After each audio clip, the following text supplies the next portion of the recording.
Everybody's talking about making New Year's resolutions today, but how do you keep them going until 2021? Dr. Jennifer Hartstein here now with some advice for keeping those New Year's commitments. All right, doctor, if you wouldn't mind, set the expectation here. How likely is it that someone will say, quit smoking, save up for that big trip, lose extra weight by the end of the year? Not very likely. So really, I know okay. I'm sorry. I'm gonna starting New Year's with bad news. Let's be reasonable, but let's be real, right?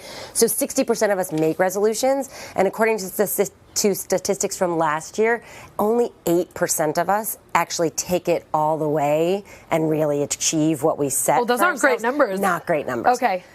So we have to really think about what are we trying to accomplish, and you know, the question on everybody's lips: how do we actually accomplish that? And so some of it is like change your language, right? Maybe resolution is too broad and too, you know, and there's so much pressure. We have to do that. Set a goal. What do I want to do by the end of January? What do I want to do by the end of February? What do I hope for this time next year? And make it manageable.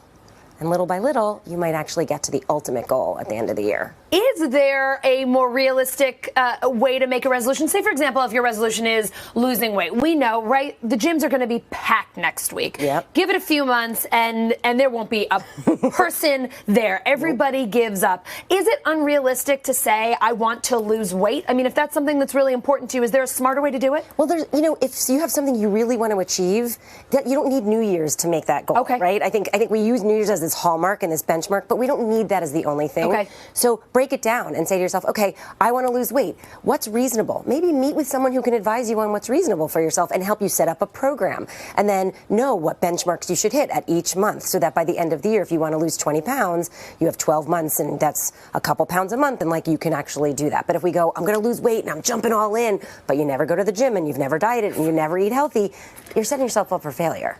Yeah, we set that goal, right? I want to get in better shape, yet like we're saying it as we're eating a slice of pizza and like taking the elevator, not the stairs. Exactly. Or I'm going to the gym every day, and you never have stepped in the gym. Like, make it reasonable. Try a couple days, right? Exactly. Okay, mid-February is usually the time when people find it hard to keep up with their goals. Any advice for getting over the hump if you sort of do okay in January, but 6 weeks, 8 weeks in, you're having trouble? 6 weeks, 8 weeks in, especially on the East Coast, it's cold, and we know, and the days are shorter. So and February is a really hard month because February's like the worst. What is it about February? I'm sorry, February it's terrible. Bad, right? It's terrible, but it's also the shortest. There aren't a lot of holidays. It's just a tough month. So keep cheerleading. Find a partner. Work with somebody. Encourage each other. Let people know this is your goal and you want some support.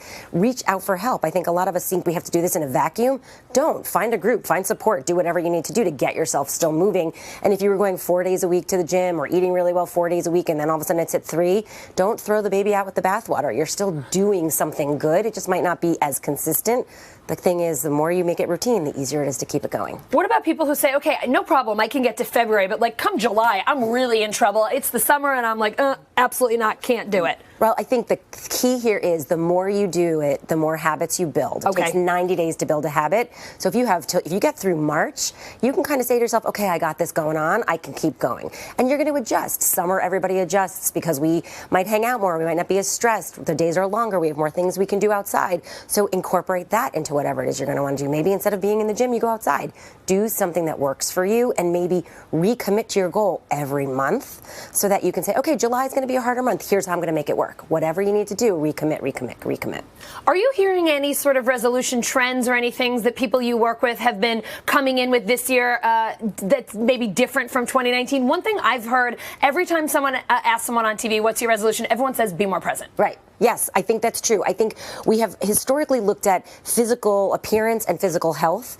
And I think the move in 2020, and I'm very thankful for it, is about mindfulness and mental health. And I think we kind of ignore the fact that if our brain isn't working well for us, our body isn't going to work well for us. So we quit because our brain isn't kind of working with the rest of us. So I think there's a shift towards mental health of being present, feeling more confident, feeling more grounded, feeling more centered, recognizing when we don't and talking about it, all things kind of to erase the stigma that we've been so stuck in and really be able to recognize that like it's okay to not be okay, and let's talk about it because talking about it helps us all be more okay. And that's really, I think, a positive shift. So I have to ask the question, you're a doctor, do you make resolutions? I do. I set goals. I really don't like the word resolution because it feels like I'm setting myself for failure. Yeah. So yes, I absolutely set goals for myself, and some of them are very much things like very concrete business goals, and some of them are personal, family. I kind of have little categories that I set them in, like personal, family, whatever, and kind of, but one of my major goals this year is absolutely like balance and self-care, because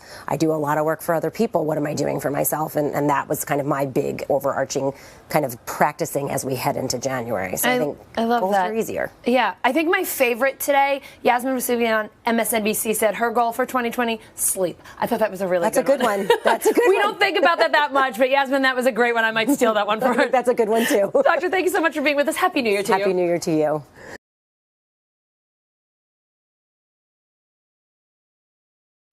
Hey, NBC News viewers, thanks for checking out our YouTube channel. Subscribe by clicking on that button down here, and click on any of the videos over here to watch the latest interviews, show highlights, and digital exclusives.